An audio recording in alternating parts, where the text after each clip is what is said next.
Hello, beloved listeners. This is Adrienne Marie Brown, and I am going to be hosting on my own today for our Election Day Debrief.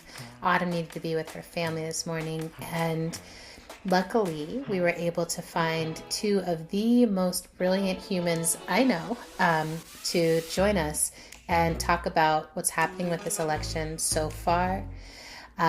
Kat Aaron, who some of you may know as the podcast producer for Octavia's Parables, part of the Pineapple Media team, Power Mom, as well as voter engagement volunteer extraordinaire, is joining us this morning from Brooklyn, New York.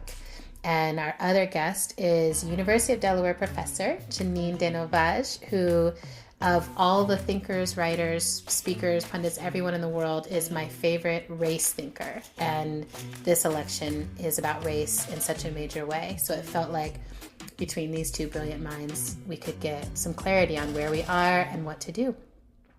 So welcome to the show. Let me remind you of the things that you already know if you've been listening to us for a long time, but I'm Adrienne Marie Brown. I'm a writer, student of miracles and love, emergent strategist, pleasure activist living on Anishinaabe territory, currently known as Detroit. And this is How to Survive the End of the World, our podcast about learning from apocalypse with grace, rigor, and curiosity. So to check in this morning, I'd love to ask both of you to share a little bit more about who you are, how you would self-identify into the world, and how you are this morning. It is the morning after election night, so November 4th morning, and we'll be releasing this tomorrow morning probably. So, yeah. How you doing? I am nervous. I am in Philadelphia. I am in the tipping point state. I feel like the nation is in a tipping point. I tried very hard not to wake up today or wake up at the last minute, so that today would start at the last possible minute. Like the opposite of Christmas morning. Exactly. Mm-hmm. I feel like yesterday was the real Hallows Eve. Yeah. The real spooky shit actually happened yesterday. I feel scared about the dishonesty that is underway, because on the flip side of that, I feel incredibly empowered by the numbers, by the sheer energy, and by the way that this wholly imperfect democracy that one actually has to find a way to love. Like I say that I love this democracy because I love its people, not its processes. I feel like it has crossed the threshold, and it is reckoning with itself in a way, and I feel good about that. I feel like this path, which is incredibly arduous and obviously generations long, is the right path. And I think that the progressive movements of which we are a part have set the nation on the right path. Mm-hmm. That's beautiful. Thank you, Janine.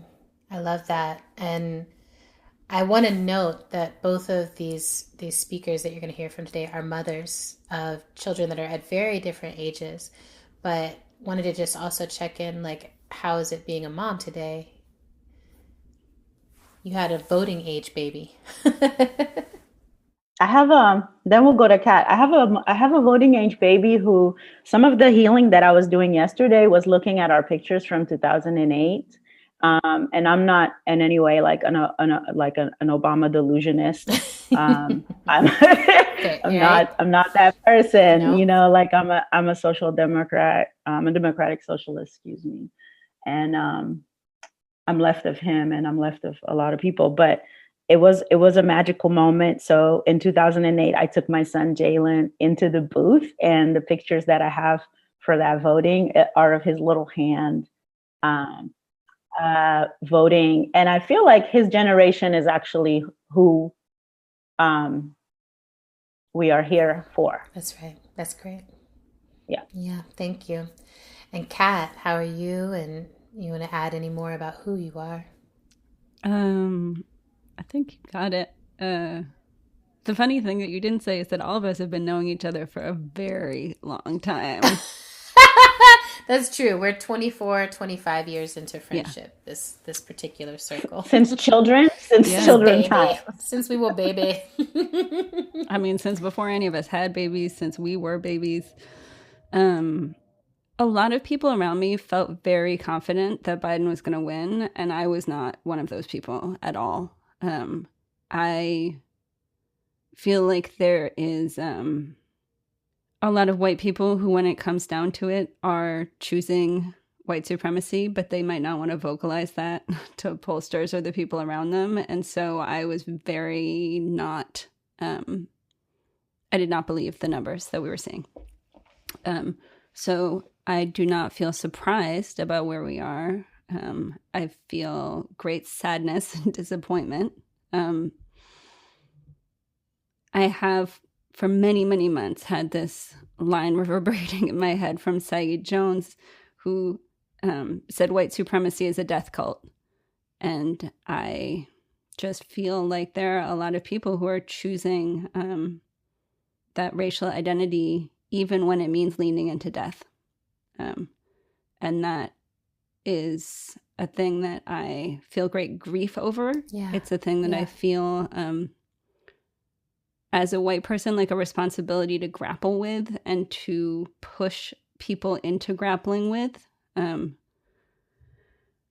feel like preemptively exhausted by the white fragility that I think is going to be manifest in the next week or so, or beyond. But like, I'm already just like, oh Lord, the meetings and the conversations, and like, yes, there is real terror to feel, and also, and the text messages. Yeah. And but just like an imperative to recognize that, like, you know, where you stand, where one stands on the spectrum of vulnerability and the spectrum of responsibility. And so I feel somewhat selfishly, like, preemptively exhausted by the work of pushing into that. Yeah. So that's kind of where I am. I feel yes. You know, it's a beautiful day, an anomalously beautiful day. My friend uses the word appreciation for when there's unseasonably warm weather. So I'm feeling appreciation for the fact that it's going to be 60 degrees in November in Brooklyn today. Yep. But I am going to go with a beloved friend and comrade for a walk in the Botanic Garden this afternoon. And just try to take a moment to center, find purpose, and root, because there's, you know, whatever happens, we still don't know what's going to happen. Yes. But you know, the work is heavy and coming and here. Yeah. Thank y'all both for that. My check-in is, it's interesting. I feel like this election, I let my body really learn from the last election. So I was like, oh, like that Mark Twain quote, like the worst things in life maybe never happen, but it's just like we stressed out about them. And so, you know, both in elections that we have won and that we have lost in the past, I have let my anxiety just rule, and my attention has been on worst case scenario. And this time I was like, I am a powerful witch in a community of incredible organizers and witches and like manifestors. And I am going to put all of my attention on what I want to be best case scenario. What kind of things can I conjure? And for the most part, it worked. You know, I was like, if it's a crisis, then I will know that, and I will give that crisis attention, and I will be angry and grieve and all of it. But until that moment, I'm going to keep my eyes not in a confidence, right? It was like, this isn't confidence, this is manifestation, because what I feel so aware of is we are in such a deep corruption. Like we scarcely know the scale of corruption of the system. Like we already, it's like at so many levels. The Supreme Court level, the Electoral College level, the actual local on the ground level, the lack of integrity that has been cultivated. There's so many levels at which that corruption has woven through the fabric of this nation since its inception, and most recently it's been like hyper activated. So I'm like, I get all that, and that means we have to rely on something almost greater than our material effort. So it's like we have to do everything we can and then also rely on something greater than our material effort. And so I have been doing massive ancestral work, really just like, okay, like we need all of y'all on board. We need your help. And been doing conjuring. Yesterday I dyed my hair blue because for some reason that felt like I was like, I need to dedicate my body to the victory in some way. And I've been pulling cards and writing spells and sharing all of my spells publicly and just like really putting myself fully into conjure mode. So yesterday, I signed a bunch of like books because I was like, my books are also spells that I have put out in the world for a different future. And I want to sign these and like move that out. I listened to the audiobook and, I just was doing all these things that were like, what is every positive thing that I can move out? And I did some phone banking boost, which was also geeky exciting because the call was like all these labor leaders, and just hearing how they were talking to each other was very faith restoring. Like it almost makes me want to cry because it was just like, these folks are like, we work so hard and we want that work to be honored. We want our labor to be honored. And we are white labor. Most of them were on the call. They were like, we're white and there's a lot of black and brown people amongst us. And we don't believe in this guy. And we don't believe in this way of being. And we don't want anyone to like represent us that way. And it was just such a restoring. I was like, oh yeah, everyone is not a dumpster fire walking around being a shit show. Some people, a lot of people, millions and millions of people align with this conjure in some way of justice and of moving through this moment. And I wanted to share before we dive into the next phase that I pulled a tarot card this morning, which is one of my practices. I pull a tarot each day for movement. And the movement tarot today that I pulled was from the Animal Spirit Tarot deck by Kim Krantz. And it's the bear. It's the bear. And the bear energy, the description says, waking from spiritual slumber, beginning anew. After a long winter, the bear arises from deep slumber. At first, the movement and effort are difficult, but the bear knows it's time to awaken and move toward the dawning light. The bear card represents an individual on the cusp of new directions and personal transformation. The initial weeks and months of the spiritual quest may feel tricky, cumbersome, and full of obstacles, but you have no choice, bear. Winter wanes, the warmth of spring emerges, and your transformation begins.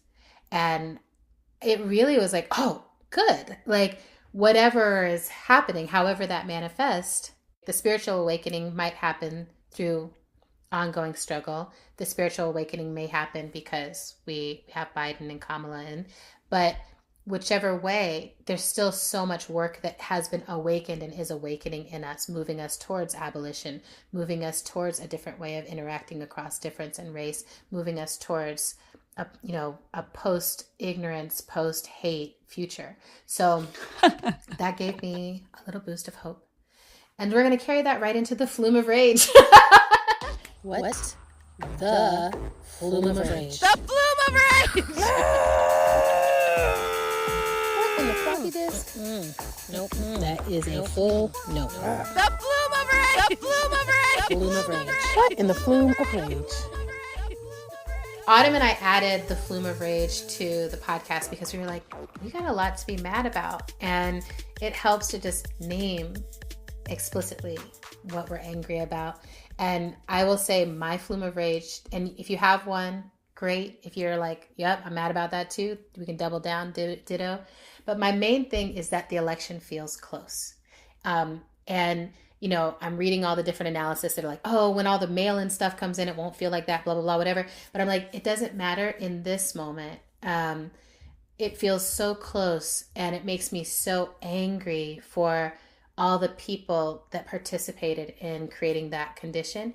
And I saw a little snippet from Van Jones that was like, what we wanted in this election was a moral victory. And we may be able to pull out a political victory, like we may get the numbers, but in this moment, we don't get the moral victory that's like, oh, this is not our values. And we all, in 2016, people could say, oh, I don't really know him, or I don't know, maybe in leadership, whatever. But it's like, no, no, no. Now you've seen for 4 years what's happening. You've seen how many people have died. You've seen the mess. You've seen the shame that we have at an international scale. You've seen all that. And you still put yourself, your whiteness, your economic delusions ahead of all these people. So my rage is there. Yeah. Do y'all have anything you're upset about, you're angry about? I agree with that rage. I think that it's hard to pick one, but in the interest of being succinct, I think this one will help me address a couple of things. Mm-hmm. I'm enraged by capitalism, the kind that we have in this country, which is a racial capitalism. It's a capitalism that is itself a death cult. I have been angry about it my whole life, but I became profoundly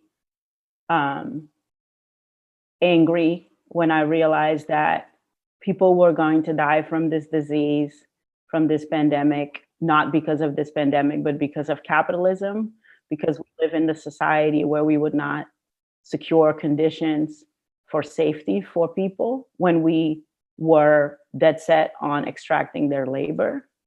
And I'm just furious about that. And that is also what is undergirding Trumpism. That is what is killing the planet. That is what made people afraid of my man in Vermont, our uncle Bernie, and the progressive movement. Uh-huh. That's right. That is a kind of ideology that blinds you to human suffering and conditions, such that, and this is the last thing I'll say, when almost 250,000 people have died, this economy matters more.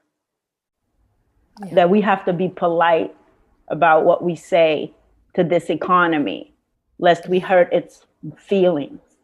Yeah. Don't upset the Dow Jones, please. Do not upset it. And I was like, yo, the fact that we're gonna get to the racism, right? But the racism for me checks out, as you know, because that's what I study. It checks out. I never thought these are not our values. Like, that's insane. They are. But what doesn't check out is that you could be dying, like Kat said. You could be dying. There could be death all around you because people couldn't entertain the notion that we would lose money by letting people be home. And we would lose money by letting parents keep kids at home. That we would send teachers in harm's way, not because we care about education, because we don't. We send people to work in schools where they're getting sick so their parents can go to work and make money for you. And in the face of all this, there is something about this ideology that makes people be like, no, that's our guy. Yeah, that's our guy because the economy is in the up and up. Like, yo, there are people who have died in a scale that we have never experienced. And there is a portion of our mentality as a nation that says, yeah, cool, but how's the economy doing? That is abhorrent, and that is immoral. And I want to sort of live in that rage going forward. Mm-hmm. Like, I want to stay in that rage going forward and be like, this is not a way. These are not my ethics. These are not my politics. This is not how I will raise my child. And that is not a future that I want. So I don't know if that's all rage. It's just more resolve that I'm like, nah, this is not okay. Yeah.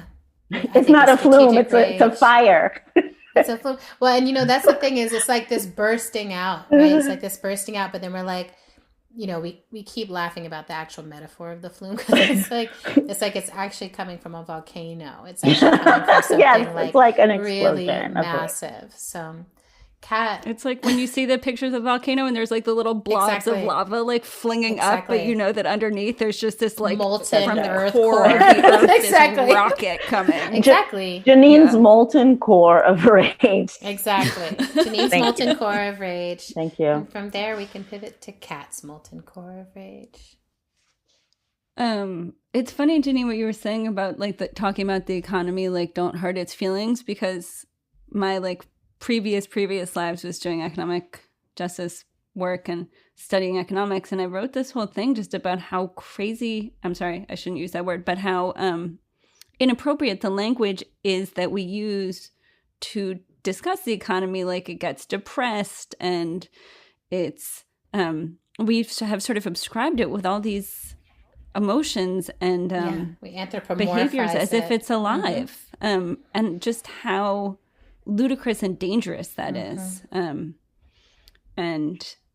I have family in Europe and in England where they've now re-entered lockdown. People are getting paid 85% of their wage when they stay home, and in France people get paid about the same of their wage when they stay home, and here you stay home and you starve. That's right. And that is certainly for me a source of just unbelievable rage and distress. There was a tweet that I saw a while ago where people were freaking out about another lockdown, and someone said there was never a lockdown. Middle class people hid while poor people brought them things. And I was like, yes, that is 100% what happened. That's right.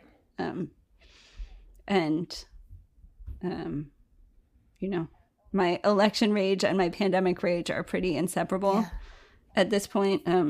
I think one sort of specific rage I was feeling today is that I think there's been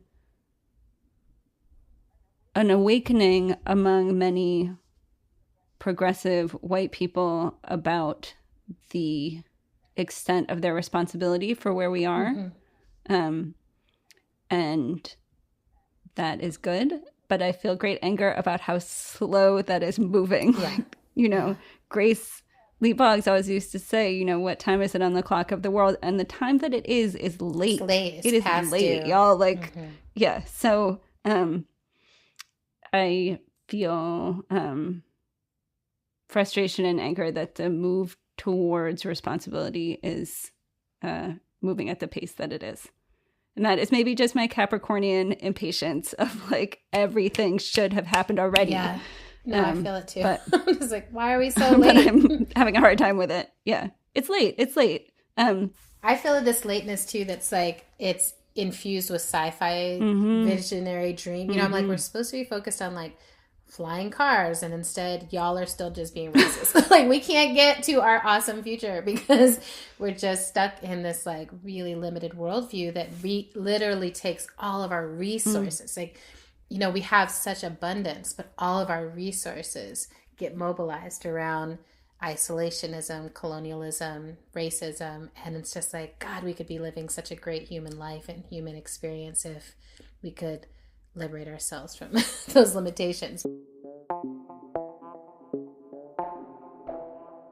We come out of the flume, and Janine and I both listened to this Brene Brown podcast recently where it was like, emotions are a tunnel and you come through the tunnel, and if you can get all the way, if you don't come through the tunnel, you get stuck in the tunnel, you're stuck in that emotion and you're just looping in that space, but you come through. And for me, I've been trying to give myself a little time with each emotion each day. Not that it's that controllable, or I've been trying to just like when the emotions come, give it time to actually move me through to where it needs to move me through. So each day for some time now, there's been a moment or a period or an hour of grief and crying and sadness. There has been a period of rage, and there have been periods of engagement. There have been periods of productivity. There have been other things. So, Kat, you are one of the people who I have looked at as like the highest engagement, the highest production, like as someone who's not like, I'm a paid organizer for the, you've just been like all in doing election organizing, election calling, election engagement. So I wanted to hear why you engaged the way you did and where the motivation came from for you to engage, and what did you do? Well, so I made a lot of phone calls. Yeah. And, my family also sent letters through Vote Forward to voters around the country, and also did a lot of sort of pushing, gently encouraging, not that gently encouraging other people to send letters and make phone calls. My friends who follow my social media would very frequently see me being like, you can do it too. It's not that scary. Please join me. I'm calling on this day. Like, come on. But yeah, I made a lot of calls with a group called Knock for Democracy. They started in 2018 doing door-to-door work around the midterm elections, and then obviously pivoted to helping people make phone calls during the pandemic. The group made 2.5 million calls. This cycle, I was on the call where we made the millionth call, and it was only like 3 or 4 weeks ago. Wow. And I think that in the last 3 days before the election, they made 500,000 calls, because we're at 2 million on Sunday when I was calling. But I had some really meaningful conversations with people. I'd never made election phone calls before. I guess I made some during the primary, and I found it actually to be quite lonely, even though it was before the pandemic. Like, I was just sitting at home alone calling. But the thing that I really enjoyed about Knock for Democracy is that you're on a Zoom, you're seeing other people making calls, they walk you through the call script, and it just felt much less lonely. The last call that I made, I was calling voters in South Carolina, and I talked to an older woman who had already voted, and she was saying, like, she was talking to all her grandchildren, and she was like, no, we're all set. Like, everyone that I know voted. I'm still, like, working on some of the young people. And I was like, okay, like, do you have a pen? Can I just give you the number to ask for a ride if you know anyone who wants to vote but doesn't know how to get there? And can I give you the voter protection line? So just, there were 2 reasons why I was making calls. One of which was because I did a bunch of reporting in Iowa around the primaries, and spent time with some organizers over the course of several months, some for the Warren campaign and some for the Harris campaign, and, also connected with people from a bunch of other campaigns. But there was one organizer who, the last time I was in Iowa, was saying, think about how you felt the morning after the election in 2016. And then think about whether you could honestly say to yourself, I did everything I could to make this not happen. And I could not. Uh-huh. Like, I had given money. I had, I don't even think I sent letters. I was just like, here, I have some money, sure. And she really was like, y'all, we have to leave it all on the field. We have to leave it all on the field this time.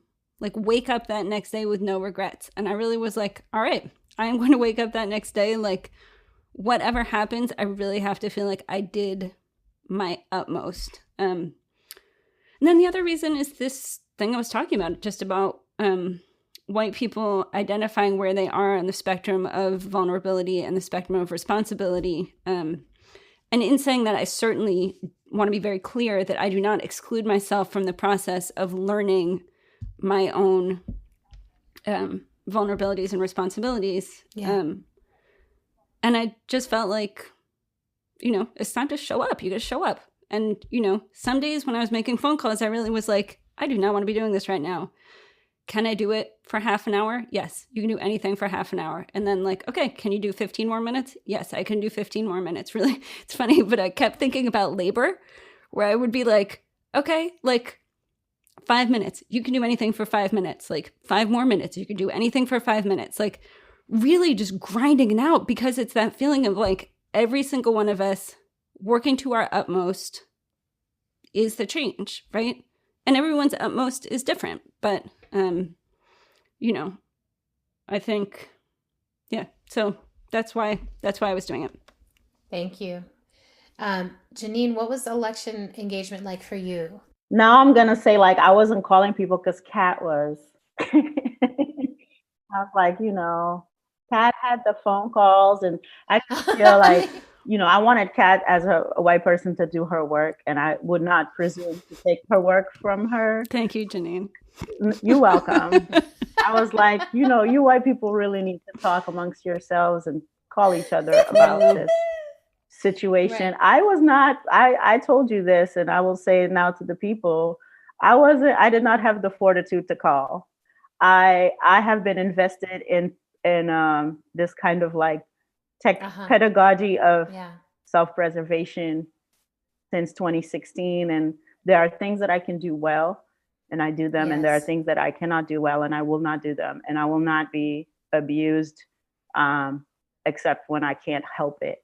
And being in conversation with some of these people who wanted to vote for Trump, for me, is a kind of violence and abuse that I don't owe anybody, including this democracy. Now, 100%. There are sacrifices that I do owe this democracy, because we all do, because democratic practice is a practice of sacrifice, because you have to be in community with people who want things that you don't want, and vice versa. So I strongly subscribe to that idea. It comes from Danielle Allen. Shouts to Danielle Allen, who's at Harvard. But I won't be abused. I won't put myself in harm's way unless I have to. And that's true for my people and my son and my family. So I was like, I ain't calling. I'm not. No. But I was a very productive text banker.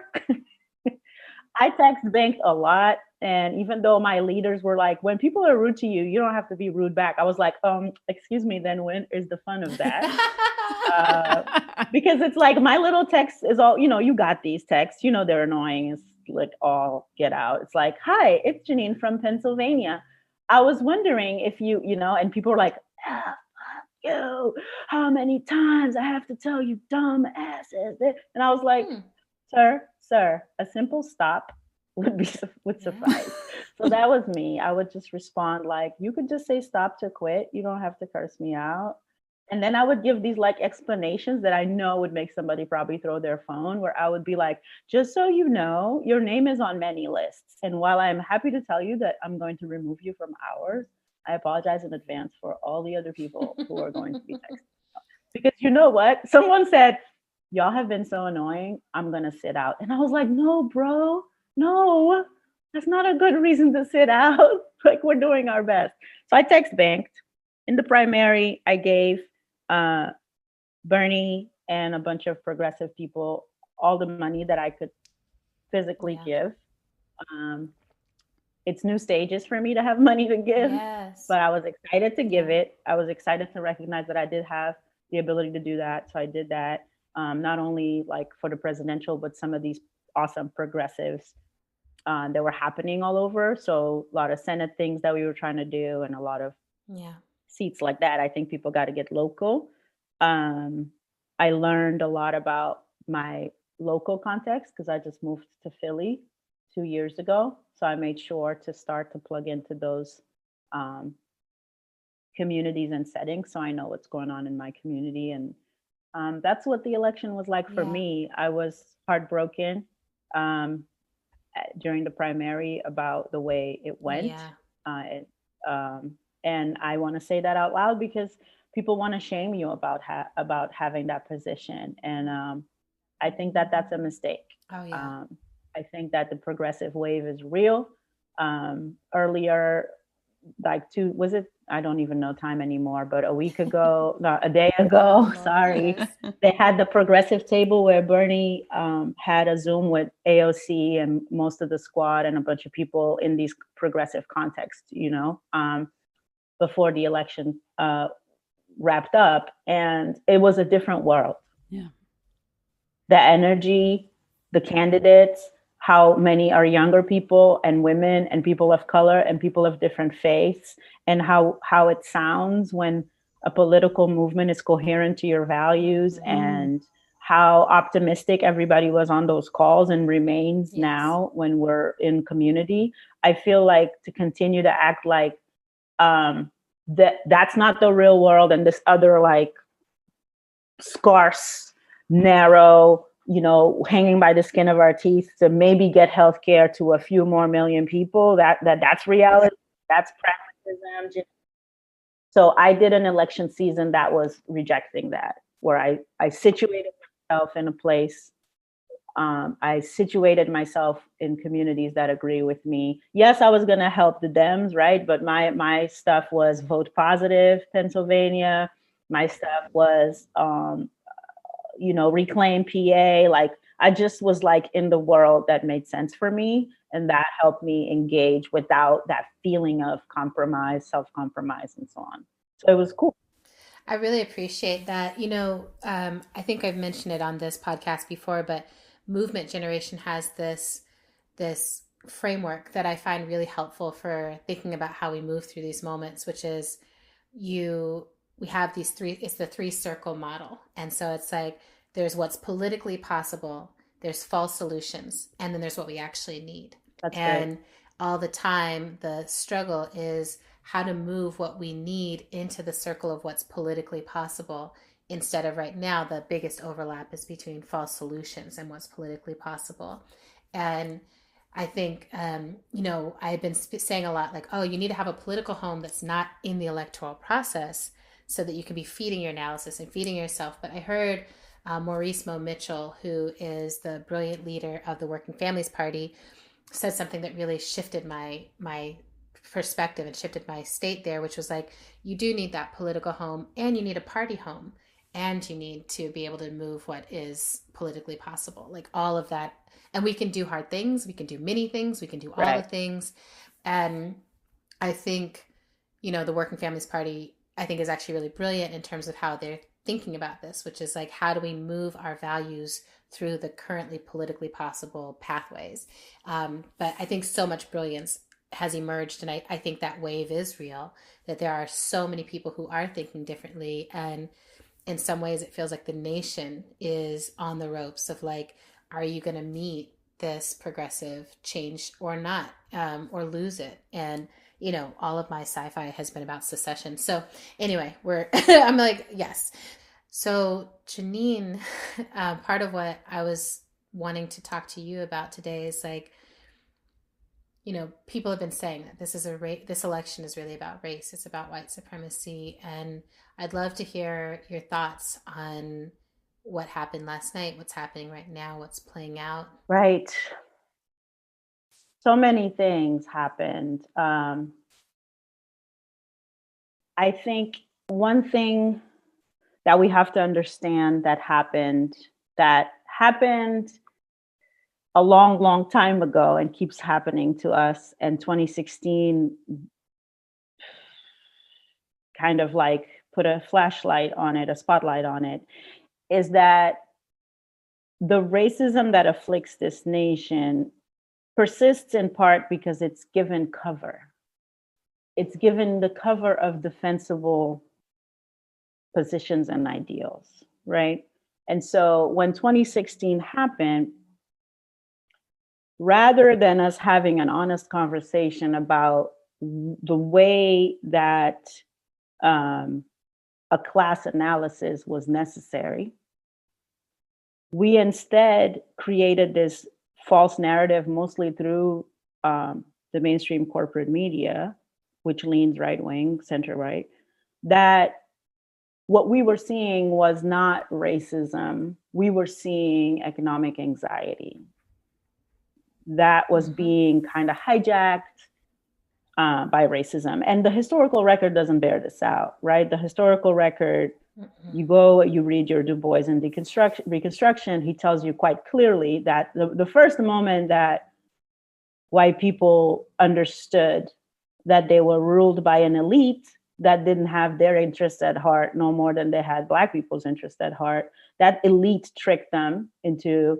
collecting what Du Bois called psychological wages, the wages of whiteness, which said, look, we're going to not give you shit, but we can always guarantee that white supremacy. All right, can we shake on this? Yes. This is like, let's make this pact, right? So to say that those two things can be extricated such that someone can say, look, what I'm suffering from is economic anxiety, and I'm just literally just using this man to respond to that economic anxiety. The racism just comes on the side, but I'm not really committed to that. Is to really, really counterproductively misunderstand how the two things are entrenched. And I think that what we saw was that once you gave folks permission to aid and abet a racist to that degree, right? Then the monster comes and sits center stage. You do have to think about what happens when the monster comes and sits center stage. The people who say, it doesn't matter, it's always been there, and now at least we're looking at it, I hope that those people will stop saying that. Because it really does matter if it's sitting in the White House, as opposed to in the fringes of like 4chan. It matters a tremendous amount, because what that man can generate when he whips this country into a racist frenzy, we have now seen is, wanted destruction. It is almost an unstoppable force, that frenzy, right? When he can get 50,000 people in Pennsylvania this like a few days ago to show up maskless, purely because they're drinking that, that racism Kool-Aid, because they're not drinking the economic Kool-Aid. Yes. Right? Because they're under a pandemic, because they're aware that he's incompetent. These are true things. Like, you can't convince me. People try to talk to you like they don't understand things, Janine. I'm like, I understand human beings. Human beings are like how I am. They're organisms in the world. They're impacted by material conditions. There's no way they don't know that people are dying. There's no way they don't know that they've been walking around in masks and that they don't have jobs that pay them decent wages. They know that. So what's going on? They are in a frenzy. They're in a racist frenzy that pays dividends. It pays a dividend. And until we can grapple with the fact that that emotional or psychological dividend is getting paid to people and they are collecting it, until we can sit, like Kat was saying, with those people and look them in the eye through these processes that, Adrian, I engage with, that are educational processes that say, listen to me, there's no way to do this and be a decent human being. You need to decide if you're a decent human being or you believe these things. I'm not going to let you call it, like, you can't have it both ways. You can't say you're about Trump, but you're not a racist. I won't talk to you like you're a child because you're not a child, right? I'll talk to you like a fellow, mature member of this democracy. I will say those values cast you out. They cast you out. No, we will not make room for you, right? And this is not a process of exclusion. This is not a process of shunning people. This is not a postal elite statement. This is discernment. This is like, how are you saying that you want to be in democratic practice with me when you operate from a white supremacist ideology? Those things don't make any sense. No. And the fact that you're struggling economically doesn't mean anything to me, because people of color are struggling economically too, right? Worse than you are. So I think one thing that happened is we've seen that if we continue to entertain this false narrative, all it does is gain. It gains power, it gains legitimacy, it gains momentum, because we saw over the last 4 years that it became incredibly, almost impossible for racist people to have any degree of shame in the public sphere. We all experienced that. It started with like, oh, dog whistling. I mean, we are so far from dog whistling. Why? Because it's not necessary anymore. Because we said, when you do racist things, we're going to allow you to say you're doing something else. Yes, that's right. I appreciate this because it ties in so much. I've been thinking a lot about cancellation, cancel culture. Like, what do we push away? What do we bring towards us? And one of the places I've really landed is like, we have to be able to hold the line, the boundary that says, no, like if you behave that way, you can't come in here. And we also have to create the space that's like, but you need to go there. Like there needs to be a place. And I think that's currently, when I look at our system, that's what feels like Catalyst is trying to do. That's what's showing up for racial justice is trying to do. But I don't think we have enough boxes for that, which are like, you have gotten fully disconnected from your humanity. You need a place to reconnect. And I, as a Black person, I don't have it. I can't help you. I really can't, right? Because I'm so, like you said, I can't open my most vulnerable places to where you are without causing great harm to myself. And so I keep thinking about that it's like what you're speaking to is like, we have to hold the boundary between that white supremacist choice and where the rest of us are trying to move. And we have to create other places for folks to go. And I think that that's true regardless of what happens over the next couple of days, weeks. And I think that's what, I don't know why, but it gave me a lot of comfort yesterday that I was like, most of what we need to do continues regardless of the outcomes. Most of what we need to do has, I had said a few years ago, things are not getting worse, they're getting uncovered. And I really deeply believe this has been this huge unveiling. This is what is. These are the bones of this country. There's something rotten in the marrow. That's what is. And now we can all see it. And it's what are the choices we make. And one thing that I think is really key here is what people hear, what people are hearing. And Kat, I wanted to come back to you and with your journalist hat on, talk a little bit about the responsibility of journalism for where we are and how we move forward. Because so much of this period feels like the concept of truth has gotten decimated, and journalists have played a big part in that, I think. So I'd love to hear from you. Yeah. I mean, I guess in some ways it's funny, but I'm not sure that's a hat I wear in my mind anymore. I worked in news organizations for many years, and I now work making amazing podcasts, audio content that I think is informative. But I am not like bound by the strictures that people are who work at places like the New York Times or NPR. Like, I can support candidates. I can phone bank, none of which are things that you can do when you work at those places. I think after the 2016 election, there was a big reckoning with journalists' responsibilities and what they should and shouldn't be doing. I think that continues, thanks actually in part to the uprisings in the wake of the murder of George Floyd, and just the presence of BLM as a force in the discourse, I think, is pushing newsrooms to confront some things about themselves that are very long overdue. Which did not happen in the Me Too moment, which in many places was very focused on gender to the exclusion of race. But I think there's a lot of newsrooms that are finally asking how the traditional frameworks of objectivity coexist with allowing people who work in those places to show up with their full selves and the truth of who they are in their experiences. When what we call objectivity is often another name for the status quo of white,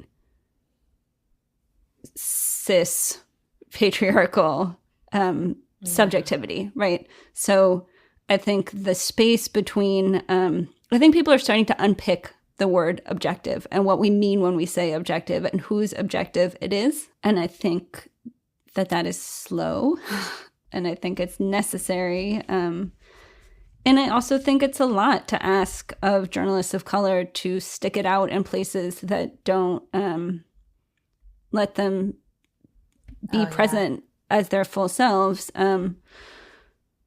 So I don't know what's going to happen as these next months unfold, because I think a lot of people are trying to balance like existing within institutions that are very difficult places to be with the effort to change those places, with the effort to also just tell the truth that they see in the world and having that be framed as a subjective thing. So yeah, I mean, I think that that's just sort of like the tension that we're living in and moving in. And capitalism. 100%. I think there's a corporatization problem there too. Like, to go back to what my flume of rage is about capitalism. You know, what is that thing? Like, everything now. I didn't even read Dune. I just quote. Capitalism is the mind killer. Yeah, I'm like, white supremacy is the mind killer. Fear is the mind killer. Capitalism is the mind killer. Why?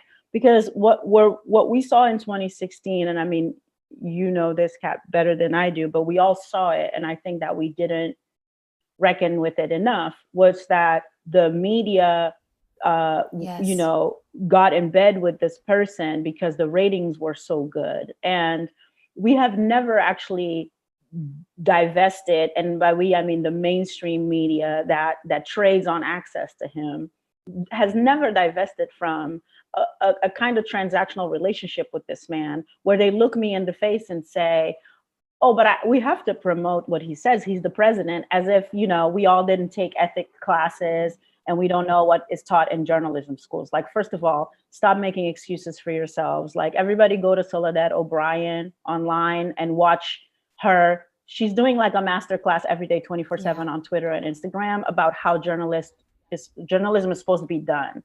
And I'm saying that only because I don't think that I think that we need the demographics to shift in these newsrooms. Absolutely. That's compositional diversity. Yes. But damn it, America, people need to do their fucking jobs. Okay. You need to do your fucking job, New York Times. Do your job. And you don't need there to be Black people in the newsroom for you to know that you're not doing your job when you're saying things like falsehoods and whatever, all the thesaurus that you have all created to not be able to call this man a liar when he lies, not be able to call this man a sociopath when he is that. I mean, these are factual statements. So I wanted to say, because it angers me as a teacher and a pedagogue, that we have now created a situation where our corporate media has helped to create a population, a majority, that thinks that knowledge doesn't exist anymore, and figuring out what the F is going on is actually impossible, which is how you get authoritarianism. Because if you overwhelm people to the point where they're like, listen, the best that I could do is get like this person's opinion squared with that person's opinion, and really there's no way I can really find out what's going on, they will turn to a crazy man who's like, don't worry about it, I'll tell you what's going on. So we have to understand that there are incentives that are contaminating processes that we do have in a democracy. We're supposed to have a free press. Right. We don't need a revolution to have a free press. Right. It's 2020. Do your job. Stop creating more problems. You know what I mean? Like, we need to fix the Electoral College. Okay, that's revolutionary. Some stuff is not. Y'all need to stop BSing. That's right. Okay, that White House press corps needs to stop. Shouts to Yamiche. I'm not talking about Yamiche, you know that. But the people who are like, hi, if we say certain things, we won't be able to get in the room yet. Excuse me, I would like to say on behalf of America, what did you gain in information by being in the room with that man for the last 4 years? Make a pro list and a con list. What data that we needed about President Trump was gathered in his presence and from his mouth? None. And the only thing you were able to ascertain was when you got far from him, when you got the hell away from him and investigated things and paid people to actually go talk to real people, right? And we stayed in the room with him, and you flooded newspapers, you flooded the television, and you flooded all informational channels with this man. Why? Because you were getting the story? You were not getting the story, right? And then we get to 2020, and you're like, people don't know who he is. I'm like, well, have you helped? Have you helped? Like, they literally were like, please do not broadcast his lies about how he just won this election. And people were like, I mean, he's the president, we have to. Do you have to? It's a lie. He did not yet win this election. That's right. I love this. And I think you started moving us in the direction of my final question, which is what do we do? What should we do? Right? Where do we focus our attention? And something I've been saying for, I think, this entire administration is play your position, right? That I think part of what happens to people is we get so overwhelmed because there's so many fires around us. And so it's like, I have to try to put out all the fires. And then in that overwhelm, we end up not playing any position well, or we end up with a strong armchair analysis, a lot of thoughts, but not able to move into action. And one of the guiding principles that I hold on to from Octavia Butler is that belief initiates and guides action, or it does nothing. So in this moment where people are like, okay, we have an analysis around capitalism, we have an analysis around race, we have an analysis around press, we have an analysis around these things. What are a couple of things that are like, this is where to I can focus our go. attention, this is what to do? I was listening to you, Adrian, I listen to you all the time, Adrian, whatever you talk. Oh my God, I just listen and I'm just like such a fan. Thank you. We're friends. So I was listening to you talk to Alicia Garza about her book, which was an extraordinary conversation. And thank you to you both. I think it was in that conversation that she talked about the importance of what you just said. She said, find the lane that is your lane and work your butt off in that lane, and don't make people feel like you need to be an expert of all the things. Yes. And for me, so I want to say that that's the solution. And I want to say what it means for me as an example of what I think everybody can do. For me, there's two things. I'm primarily in my world, in my mission, I am a post-racist imaginator, right? I am trying to teach people about what I call the post-racist imagination, which is beyond anti-racism in the sense that, feminism is beyond just being anti-patriarchy. And when I say post-racist imagination, I'm thinking about both a level of really nuanced critical understanding of what racism is, and an ability to think beyond it, not in a flimsy, like post-racial, none of that. Just how do you extricate a cancer from an organism without destroying the organism? What practices do we keep? And how do we heal them and keep the ones that we get to keep? And what do we abolish and leave behind? And that work for me is a teaching pedagogical mission. And it's about having knowledge be something that people can use to transform themselves into the kind of people that can see through what's being done to them, right? So any encroachment in human flourishing, like I consider my job to be like, okay, how can I help you with me get the information that you need to see how they're playing you? And in my case, it's like to see how white supremacy is playing you. So it can stop playing you and we can kind of just like call the jig, And that is work that I can do well. And that is work that I can do in multiracial and inclusive ways. That I find that that's the kind of thing that I can do that the democracy needs, So it's like, I'm going to do that. And I'm going to be really mad about capitalism and poverty every day. So those are my jobs. So I'm going to do that in my teaching and my writing and my thinking. And then in terms of like my political life, it's just going to be centered about low income people. And it's going to be a class analysis. And it's going to be about, telling people who are poor or are struggling, listen, there's a way to solve your problems that do not involve scapegoating anybody. Nobody. So let's talk about that, unions and healthcare. And that's I'm going to live in that space politically. Like you said, what's politically possible for me is that. That's right. And then my other job is this teaching job. I'm going to be teaching. You know what I mean? And everything else, leave me alone. Don't bother me. Do your job, right. Press. Thank God. Do your job, elected officials. Do your job. That's right. Right. That's right. That's great. What about for you, Kat? Where do we go from here? Yeah. I need to think on that one, where we go. I mean, I know where I think one of the things that I can do well is to be an amplifier. So in some ways that looks like making parables with you and Toshi, you know, like finding ways to bring my skills to bear to amplify the voices that need to be heard. I have a sort of professional commitment that I don't invisibly make white men look smart.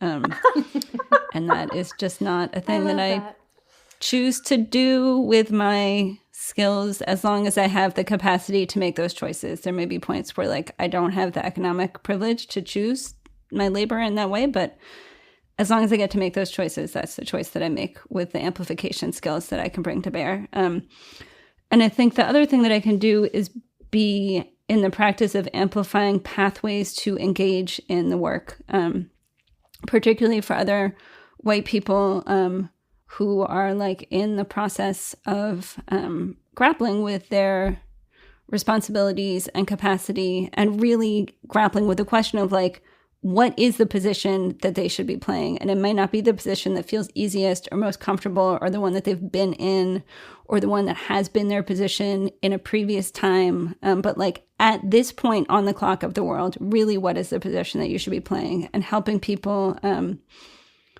just putting opportunities in front of people to do the work in various ways. And people can find how they fit in as I continue to find how I can and should fit in. But and then I think the other thing that's taken me a really long time to feel like is a valid contribution is just sustaining, like literally sustaining the people around me who are doing other kinds of work. Like we have a friend who did an 18-hour shift as an election defender in Philadelphia yesterday, and I'm going to meet her in the park and bring her some soup and bring her some baked goods and like literally nurture her. Literally sustain her, yes. Because that is another thing that I do well. And I think I think my position right now is like amplification and nurture.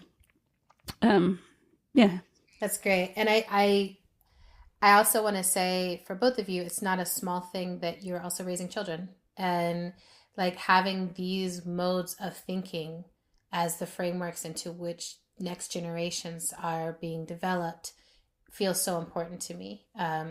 Like all the people right now, you know, I don't think it's an accident that in a moment when everything in society needs to change so drastically, so many children are now home with their radical parents, and that radical framework building can happen in a different way, perhaps, than trusting in the educational system, which is not designed to help our children find a moral compass. It's designed to make them cogs in a system. And I think there's something really important about, you know, and whatever, you know, as the pandemic plays out, there's such a stressful way to enter into like homeschooling and figuring that stuff out. But I do see for a lot of the children in my immediate life, the benefits that are happening because they're getting to spend a lot more time around their amazing, brilliant, awesome, radical parents. Can I share one thing about that, Adrienne, from yesterday, which was that I was home with my 4-year-old and she is learning to read. And so it was like blank AT, and she was supposed to be filling in all the different letters like cat, bat, mat, whatever. And there was one picture of a slightly rounder person. And she was like, I don't know what this wants me to say here. And oh, baby. She was like, person? But that doesn't, and I was like, no, I think the last letter that we have left is F for fat. And she was like, she said no, person. No. And then there was another part where she was supposed to say like G for girl or B for boy. And she was like, but I don't know if that person is a girl or a boy. Like it was a person with short hair. So then we left those ones blank, and she recorded a voice memo for her teacher that was like, I don't think it's nice to call people fat, and we can't tell from a picture whether someone is a boy or a girl, and just submitted that. I love her so much. She was really clear. She was just like, I am not putting an F in this line here. Like, you know, and it's not even like we had a conversation about it. She was just like, no. And you recognize, you know, I think we start to recognize just how much of that conditioning, It's like, oh, we prepare them and then they go into these school systems where it's like the conditioning is so regressive. And so now I don't know, it gives me a little hope that I'm just like, okay, like let's make use of this shaping time. So the final little piece before we go that we've been adding to the show, because we're like, culture is getting us through this moment. We call it top culture. And it's like, what show, what music, what thing in the world, fashion, whatever it is, what is getting you through this moment? You can go first because you said fashion, and I just already know what you're gonna say. I don't mean to impose okay. upon you, but it sounds to me like maybe you, Adrian, have something you want to get off your chest. Fashion. Please, the floor is yours. Okay. I will say that mine is, and I love that I actually wrote it in my notes, like I would forget. So, so a couple of weeks ago, my team gets an email from Ivy Park. I'm going to tell you this story because I've been like, everybody wants to know. Obviously, everybody. Everybody. That's the other thing that happened. So Ivy Park and Parkwood sent an email to my team. Would Adrian like a gift from the new Ivy Park collection? And my team, they, like almost nothing gets through to me at this point. I'm like, I'm booked for the year. I have nothing, no available, nothing. And they're like, you want this? They're like, this is something you want to pay attention to. I was like, yes, I do. I'll send you, they're just like, send clothing size, send shoe size, and we'll just send a package, right? So I don't know when it's going to come. I don't know how it's going to come. And my expectation is like, it's going to be like a sweatshirt and a pair of shoes. This is what I've like decided in my head is the level of Beyonce love that I'm willing to receive. Like literally one shoe. I'm just like, just give me one shoe. And I'm like, I'm so satisfied. I've been in love with you for so long that if you give me a shoelace, if you're just like Ivy Park shoelaces and a visor, I'd be like, boom. A keychain would have been fine. Exactly. And especially, y'all know me. I've been learning to love my body for my whole life. But my automatic default assumption is always like, there's not going to be something that can fit Beyonce and look good on Beyonce that can also fit me, right, a fat woman, and also look good on me. So it's just like, I'll just get whatever dregs of, socks. I'll be happy, whatever. Socks. Right?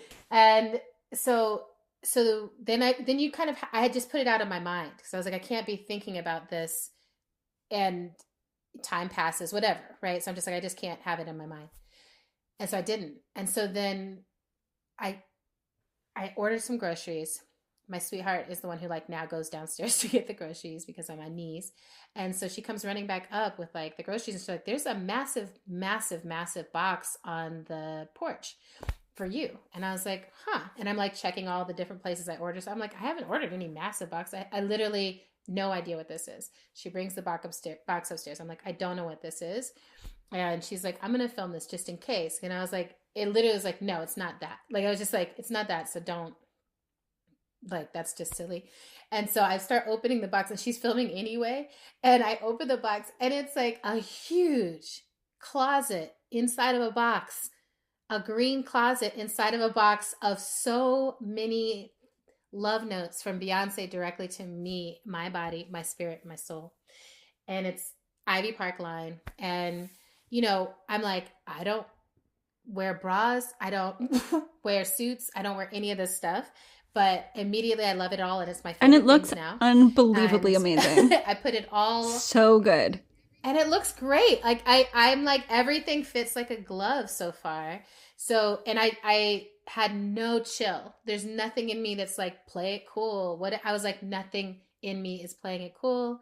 This is my joy. And the strategy of it, of her, because the way she thinks about stuff to me is so, her and her team, the way they all think about stuff is so brilliant to me that I'm like, that we would need an infusion of some kind of joy in this moment. And so you dropping a clothing line and just letting us know like 2 weeks before, like drip 2, you're giving us something on Halloween, like right before this shit show of a horrible dumpster fire moment, you're just going to gift us something beautiful.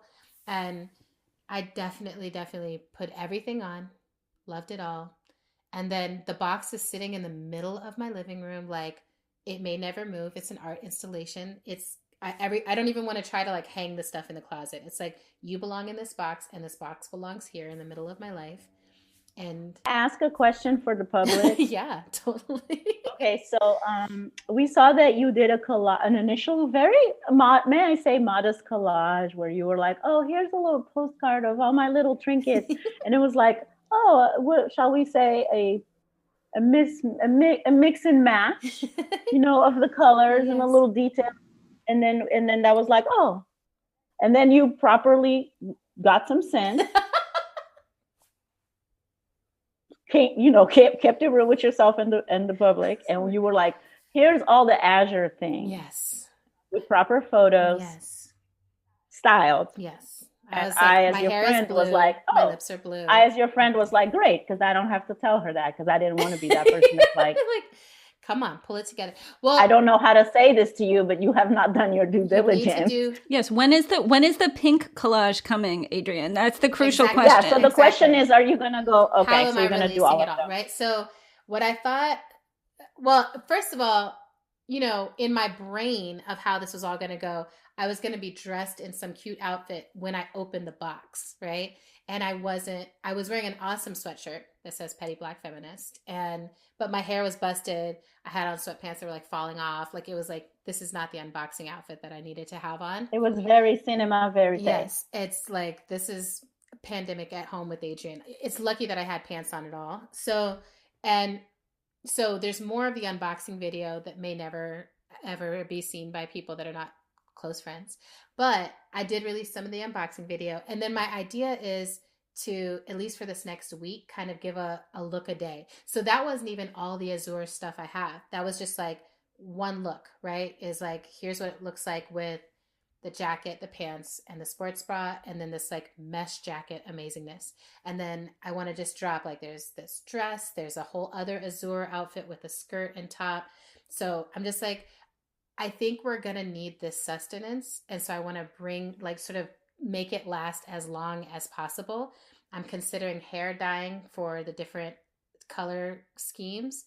I have lipstick that goes with the different color schemes. And, this is like, actual model people and like fashion like people receive these boxes. So I've seen online, like, okay, that's what it looks like when like a Janet Mock receives this box. This is what it looks like when a Kerry Washington receives this box. But I also want people to know, like, this is what it looks like when an Adrienne Marie Brown receives this box. Like, I don't know from fashion. I don't really do makeup. I just do a lip and an eye, and I'm like, I'm happy now. So I'm like, let me rise up to meet this gift, this moment. Yeah, because I feel like it gets closer to the rest of us, that like that's what would happen if we got the box. So I think it's perfect that way, because if it was like a super highly produced video, it's like, well, do you have people in your house right now? What is wrong with you? Who's filming me? And it's so funny, because I'm like, I do have a filmmaker in my home with me, but she's busy like doing her life. We're not doing this. She's like, I'll film you, but I'm like, that's not really me. Me is, I'm like, look, I took a picture in the mirror. Here you go. And so I'm trying to step up for the moment. She took the pictures for the Azure look one. Very cute. And I'm gonna keep doing stuff. I think this is the last piece, and then we'll see what y'all have. The last thing is, my face in all the pictures is so hilarious to me, because I cannot really function at the facial level, because as I'm trying to like do anything, I'm just sort of like, does this mean that she like knows who I am? Like, that's all that actually mattered. Like, I'm like, she could have sent me like a box full of plastic bags and like, paper shoes, and I would have just been like, but does this mean she knows who I am? Like, I can't function at that level. And the information is very close to the right? I'm just sort of like, this is, what I can live with is like someone at Ivy Park or someone at Parkwood was like, this bitch loves her ass some Beyonce. We're gonna send her a box. That I can function with that. Or potentially, this is a person who is an incredible visionary thinker, and we would like to meet that thinking with the gift of these adornments. I believe that was the logic behind how the drop this time went beyond celebrities to activists and people who do cultural work that matter. Yeah. So. Exactly. There's other like cultural workers and like shapers and thinkers. So I'm like, good. Whatever landed me there, I love that. What I know about at least the last 10 years of my life is I've only been doing things I'm deeply passionate about and I love. And one of them includes uplifting Beyonce in every text and everything I do. And so it feels like I've invested in my analysis of loving her. Like, do you know what I mean? Like, it's actually, I'm just like, she deserves this love, and here's why. So I'm like, I'm here for all of it. So that's my top culture. What's been getting y'all through? Thank you so much for that. I, as you know, Adrian, you don't know this, Kat, but now you will. I am a proficient solo dance party practitioner. Oh, yes. I have that's what I do. And so I have many little playlists that I make for myself. And if they're really dope, they'll carry through a season. So I'll be playing a playlist that says summer right now because I'm like, that one really was banging. So what's getting me through is my dance parties, but specifically, my preferred dance that makes me happy is any kind of a two-step. I just love to two-step around my house. And right now, that song that I Don't Want to Dance Alone by I think her name is Taylor Parks, literally is like, you cannot not be happy dancing to that song. Like, I will be in a dark place and play that stuff very loud and just be happy. My brain will be like, no, we're happy. I'm like, no, we're in the dredge of like, it's really a dark place for humanity. And my brain is like, no, that's not what your feet are saying. And that's what's getting me through.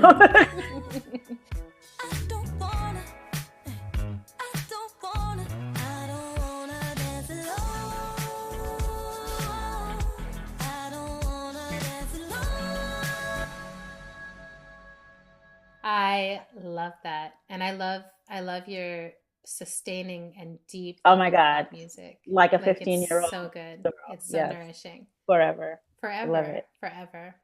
Thank you. What about you, Kat? Well, my family has recently gotten into the Nintendo Switch like dance game. So that has been both like some endorphin situation and just some like goofy joy. I've been starting every day with Dory Midnight's Queer Blessings, which is a really just grounding thing to start my day with. When you were talking about Beyonce and the clothes, I was just thinking about the part where she says like, blessed are you, I can't remember exactly, but like who like revels in the fact that we adorn ourselves as altars. Yes. And I really was like, yes, like, you know, as someone who is still trying to, find the impetus to put on things that are what my friend calls hard pants as opposed to sweatpants. Yeah. So like on the days that I wear hard pants, I'm like, oh, look at me, I'm getting dressed. That's great. I'm doing a lot of mending because it is a practice that connects me to my ancestors who are like makers and menders, and also because I think there's something sort of therapeutic about like fixing things right now. Oh yeah. I love that. And then this morning I woke up with, I don't know if you guys know that Gwendolyn Brooks poem. It's actually called Paul Robeson, but there's a part in it where she says, we are each other's harvest, we are each other's business, we are each other's magnitude and bond. Yes. And that today I was just like, okay, like that's us. That's us. That's us. We are each other's harvest, and truly we are each other's business. To say that's my favorite line is that we are each other's business. Me too. Yeah. Yep. I've always loved that. Me too. I love both of you so much, my brilliant fashionista, expert, and analytical friends. Thank you so much for hopping on with us this morning. And to our listeners, thanks for listening to our show. We are on Twitter and Instagram at End of the World PC. We're also on Facebook at End of the World Show.